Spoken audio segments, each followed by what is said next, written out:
So your altar is ready. Your offerings are ready. It's clean. You made offerings and prostrations. Now you're ready to do your Lama Tsongkhapa Guru Yoga. I'm going to go through it fast because it's in the book. So I just give you a little bit and then you can go into detail with the book. That'll be good. That'll be like oral transmission to you. From Tushita's hundreds of God's protectors, Maitreya Buddha's heart, the tip of a fresh, pure white, heat curd-like cloud, O Losantrakpa, Dharma, omniscient king, please come to this place with your disciples. So what you should visualize, short form. I'm going to do short form, not going to do long form. So long form is with your mother and father, all sentient beings. Short form is just yourself. So we do just ourselves, easier for everyone. Short form, you're sitting there in normal, just you as you are. Then you visualize Gaden heaven. Think of a very beautiful garden, beautiful mountains with trees and forests and peaceful animals. Peaceful. You don't want to be worried there's a tiger or bear want to kill you in your meditation. So peaceful meditation, really. So you visualize deers and nice, you don't visualize a rattlesnake nearby. You're like, uh-oh.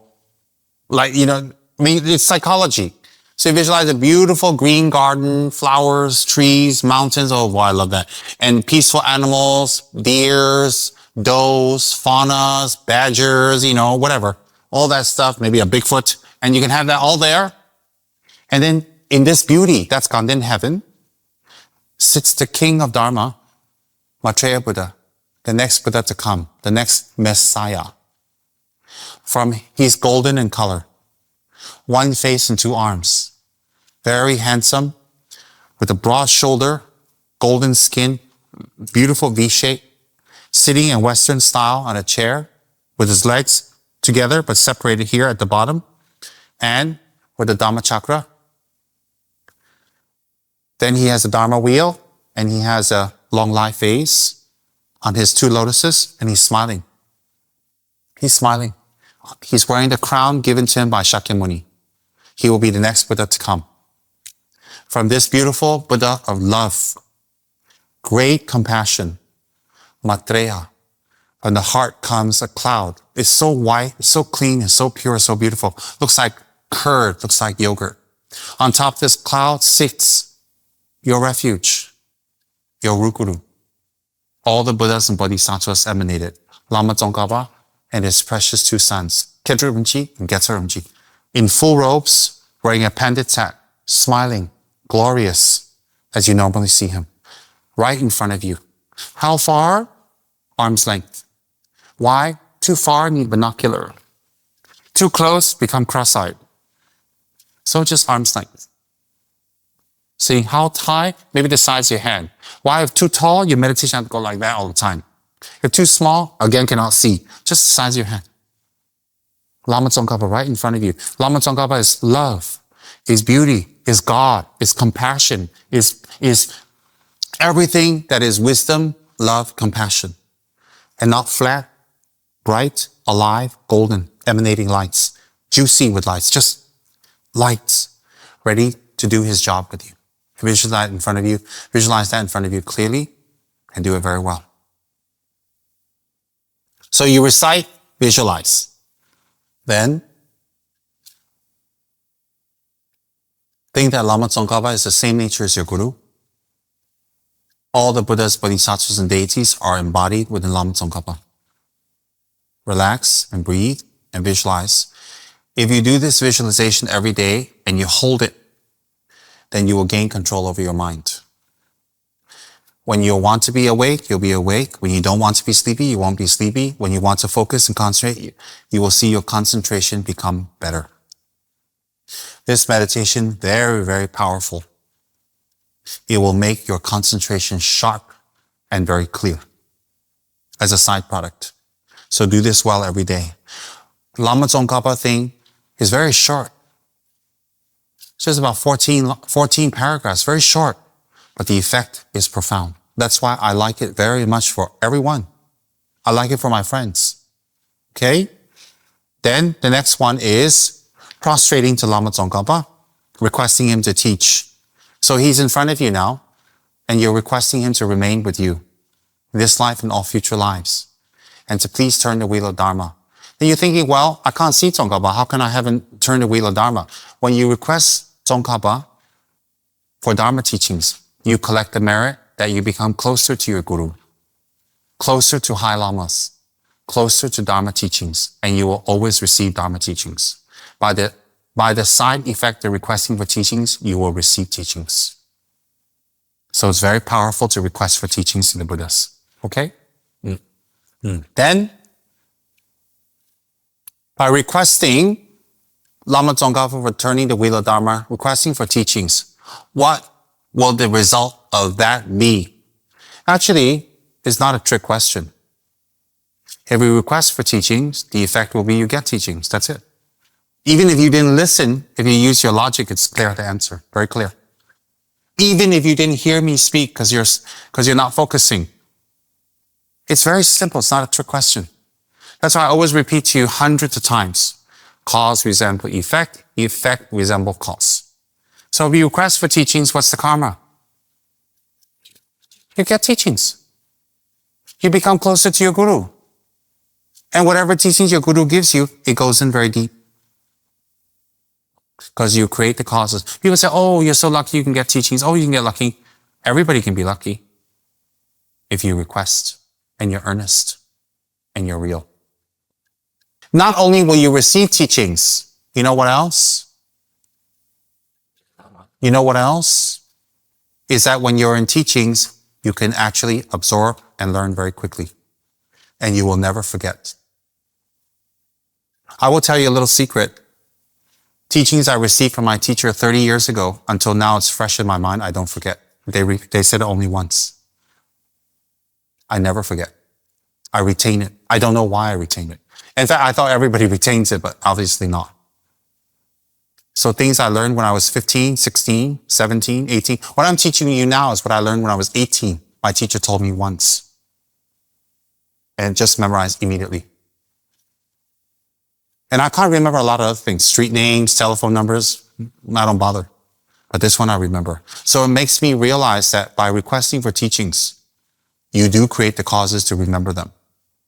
So if you teach me the Dharma teachings once, sometimes maybe twice, clearly and precisely, I will never forget. It will be memorized immediately. And then not only can I memorize it, I can turn it around this way and talk about it, turn it around this way, talk about it, explain it this way, and debate with you. Just explain it to me once. I know that works. Then, in the space ahead on a lion throne, lotus the moon, venerable Guru smiles brightly with delight. Please say hundreds of aeons to spread the Dharma as a supreme field of merit from a mind of faith. Very simple, what I just explained, all right? Next one is your wisdom mind sees the full range of existence. Your eloquent speech adorns the fortunate ears. Your beautiful body, fame, glory, understanding. How much you worthwhile to think of, hear, and see. So that's very simple. Your wisdom mind sees the full range of existence. That line describes Lama Tsongkhapa has omniscience. The only beings who have omniscience is a fully enlightened Buddha. So it's saying your mind understands all. You're praising Lama Tsongkhapa's mind. By praising Lama Tsongkhapa's mind, you create a karma to gain Lama Tsongkhapa's mind. The next one is your eloquent speech adorns the fortunate ears. What's adorn the fortunate? We wear earrings, right? Ancient times, men and women wear earrings. Not only, well, still men wear earrings now. What is the purpose? To make your ear beautiful, to beautify it. So Lama Tsongkhapa's speech, or our Guru's speech, or Dharma's speech, makes the ear very beautiful because you're putting something very beautiful on it and inside of it. So Lama Tsongkhapa's speech is like adorning our ears if we're lucky enough to hear the speech of our teacher and the Dharma. So in fact, you need a lot of merit to adorn your ear with the Dharma words, Dharma speech. Your beauteous body, fame, glory, outstanding. Which means what? Lama Tsongkhapa's body is the body of a Buddha. 112 superhuman marks of a Buddha. Young, very beautiful. All the qualities, all the attributes that a Buddha body has, Lama Tsongkhapa, your body is the same. You have the body of a fully enlightened Buddha. By praising your beauteous body, may I attain a Buddha body. Next one is pleasant offerings of water, berries, flowers, fragrant incense, light, perfume, and so on. Oceans of offerings set out in the vision, offered to you, supreme field of merit. This is offering all the offerings you have here, all the lakes, all the flowers, all the mountains, all the trees, all the animals, all the grass, all the beautiful, beautiful, beautiful forests, all the gold and silver and diamonds in the world, jewelry, food, buffet, everything is symbolized by the offerings you put in front of Lama Tsongkhapa. Now you offer to Lama Tsongkhapa. When you offer this Lama Tsongkhapa, what are you asking back? Abundance, wealth, prosperity in a spiritual manner. Spiritually, you're asking for that back. All right? So when you make the offerings, then you recite this, got something. Otherwise, you recite that, I offer this to you, there's nothing there. So like your friend come over and say, yeah, have some tea, have some tea. Your friend's saying, where's the tea? So there's a table, no tea. You say, have the tea, have the tea. Have some chocolates, have some nuts. And your friend's thinking, you're nuts. There's nothing there. Okay? So make beautiful offerings to Lama Tsongkhapa. Otherwise, you call him, say, enjoy. Lama Tsongkhapa is thinking, what are you, nuts?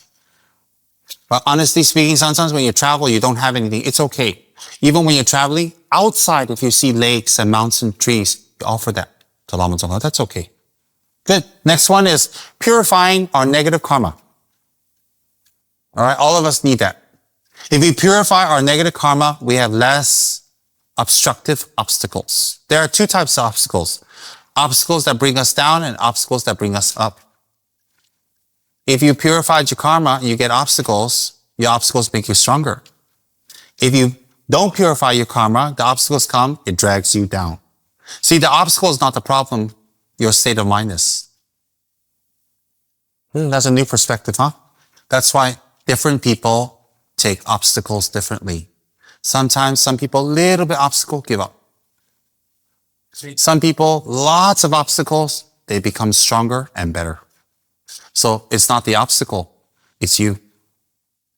Okay, so non-virtues committed with my body, my speech, and my mind, which I've heaped up since beginningless time, especially what has transgressed the 3 vows, each I confess from my heart with strong regret. So all your negative actions, my negative actions, we confess to Lama Tsongkhapa. Because he's a Buddha, if we confess with genuine regret, they will be purified. Now, what's the 3 vows? That's only for some people. Okay, that's for some people. The Pratimosha vow, which is the monk vows, which you don't have, so don't worry about that. Then the Bodhisattva vows and the Tantric vows. So in your case, the Pratimosha vows is replaced by refuge vows. Don't think, oh, yesterday I broke my vow, so today I don't have to worry, it's already broken. No, every day is a new day. So if you broke yesterday, don't need to break today. Some of us have pastor vows, liaisons vows. You repair those. Those are in lieu of your Pratimosha vows. Prati means self. Moksha is enlightenment. Pratimosha means self-enlightenment. Those are the vows related to being a monk. A person in a Hinayana school of Buddhism who takes ordination with a wish for pratimosha, self-liberation. Therefore, their vows are called self-liberating vows. All right? They don't have the Mahayana spirit. So therefore, they don't apply to you because none of you are monks and nuns in this room. So you, in place of pratimosha, P-R-A-T-I, pratimosha, M-O-K-S-H-A. That's a Sanskrit word.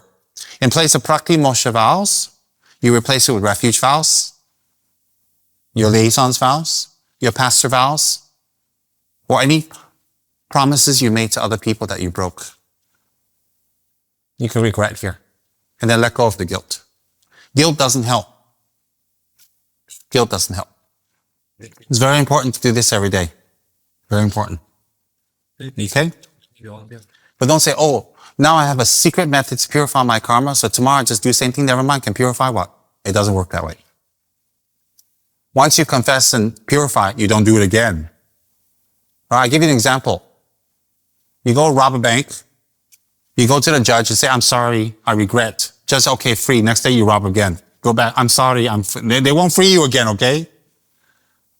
So when you confess, transform.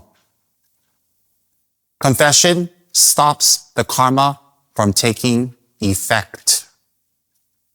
Confession stops the karma. True confession stops the karma from taking effect. Isn't that wonderful? Nothing is solid and standing. Everything can be changed. Regret is different than sorry. People can say sorry. It doesn't mean they regret. Okay, so a little bit different than sorry. It's deeper.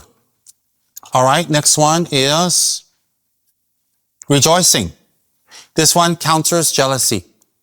When we feel jealous, when we feel unhappy, when someone gets something else and we don't get it, we don't have peace of mind. Anger arises.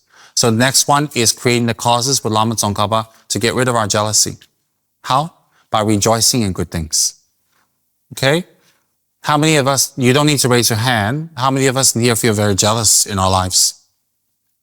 It doesn't feel good. Sometimes we can't control it. So here's the method. In times of strife, you strove to learn and practice. That means in the Kali Yuga, in the most degenerate time, most difficult time, when everybody's getting married, having a good time, going to a party, drinking alcohol, riding their horses in Tibet La. You gave all that up to practice the Dharma. You strove to learn and practice. So it's like today when the monks give up everything to go learn and practice Dharma. You earn my respect. You shunned. You gave up the 8 worldly concerns and you make your life full of essence, full of meaning. Why? He gave up praise, wealth, good, bad. He gave up all of that to strive for the Dharma, to get meaning in his life, to practice the Dharma. Oh, protector. We're calling Lama Tsongkhapa protector. Why do we call him protector? He protects us from what? He protects us from going to the 3 lower realms. When we follow Lama Tsongkhapa's example and we practice the Dharma as he has taught us, then he protects us. How? From practicing, we transform. When we transform, we don't create the causes to make suffering for ourselves. So he protects us. Then, requesting Lama Tsongkhapa to turn the wheel of Dharma. This is very specific. This one's very powerful again, to create the causes for you to receive Dharma and to understand it and to be able to apply it. Understand not enough, apply. Okay?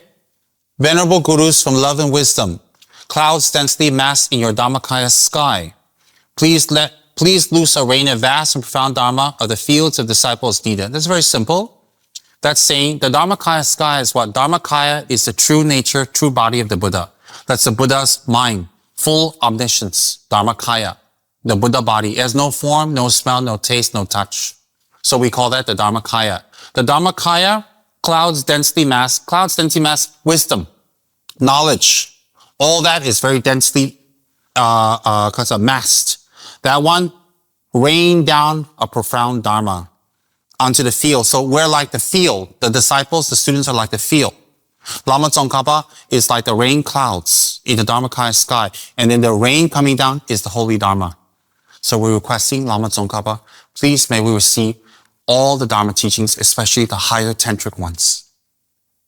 So we create the karma to receive very powerful teachings. Good. Then the next one is very important. This is asking Lama Tsongkhapa, risen from pure sphere of clear light, union's form is unborn, undying. Still to ordinary view in this gross form, please stay on undying until the end of samsara. Union's form is unborn, undying. Union form what? The union of wisdom and compassion. Emptiness and compassion. So this union can never die. Why? Only a Buddha has those qualities. Since a Buddha has those qualities, a Buddha cannot die. Then, this one is asking Lama Tsongkhapa to stay with you. Don't die. Of course, Lama Tsongkhapa won't die. Of course, Lama Tsongkhapa will stay with you. But by reciting this, listen carefully. By reciting this to Lama Tsongkhapa from your heart, you create the causes for your own Guru to live long. Why? If asking Lama Tsongkhapa to give you Dharma teachings, and that will come to you in the form of receiving Dharma teachings from the Guru, wouldn't it be the same logic? That if you ask Lama Tsongkhapa to stay, the result will be your Guru stays long with you, close, to give you Dharma. If your Guru has already passed away, then when you recite this, you create the karma to meet his incarnation and become close. Okay, that's very powerful to recite that. This has a lot of meaning, although it's short. Next one's dedication. That's very simple. You dedicate the Lama Tsongkhapa's teachings so the Buddha's teachings can continue to shine. But the effects of doing that dedication will be that Tsongkhapa's teachings remain in you for a long time. My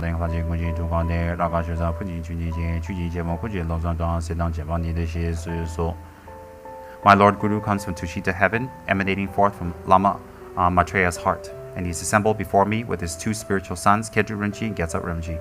Please come to this place at this time.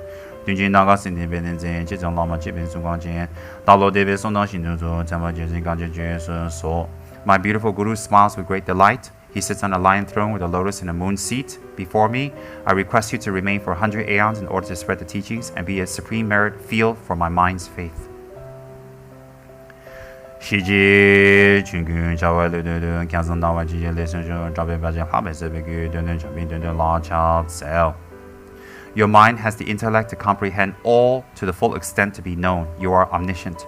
Your speech with its excellent explanation becomes the ear ornament of those of good fortune. Your body is radiant and handsome with glory and renown. I prostrate to you, Lama Tsongkhapa, who to behold, to hear, or to recall is worthwhile.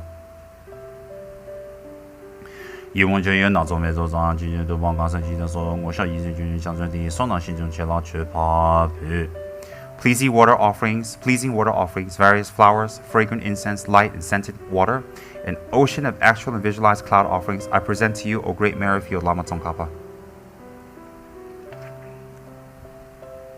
Whatever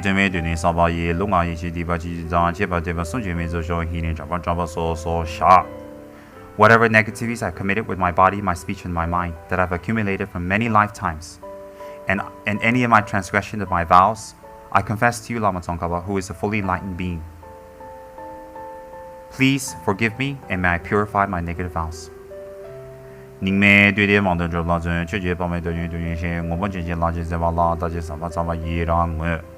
From my heart's great Lama Tsongkhapa, by reading your biographies and listening to your deeds, I rejoice in your waves and oceans of great merits and great actions that you have committed in your life. You strove to learn and practice in this degenerate age and made life meaningful by abandoning the 8 worldly dharmas.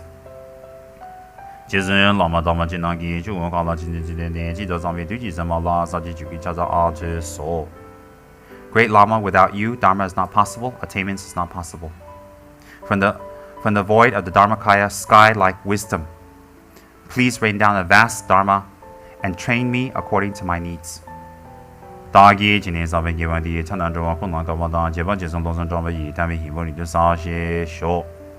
dedicate whatever virtues I have collected for the benefit of the teachings to grow and all sentient beings to receive it, and in particular, the essential teachings of the Venerable Losangtrapa Lama Tsongkhapa to shine forever.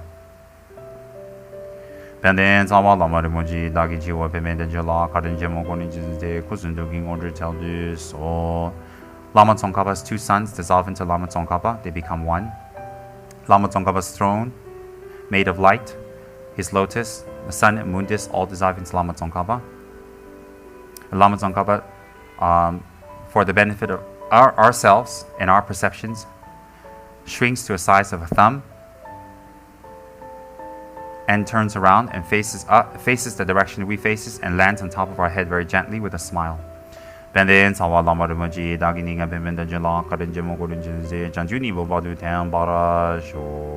reciting the second line of invitation, Lama Tsongkhapa's beautiful body dissolves into our central channel and it goes down to our heart center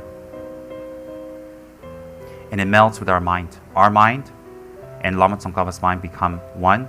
The light is very bright and strong but not heavy. Do not visualize it as heavy. And that is Lama Tsongkhapa's essence. From the light is the cloud-like seat that he was sitting on in a form of like a yarn, a string that connects from our central channel through our leaves the top of our forehead and goes straight up to Maitreya's heart, or Tushita heaven, Gaden heaven.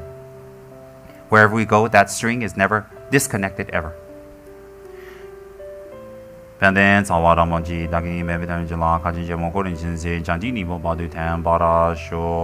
Tsongkhapa and us become one and stays with us until the end of time. In this life and future lives, we will meet Lama Tsongkhapa again and again and again, and the teachers of this tradition and teachers of Lama Tsongkhapa to receive Dharma teachings.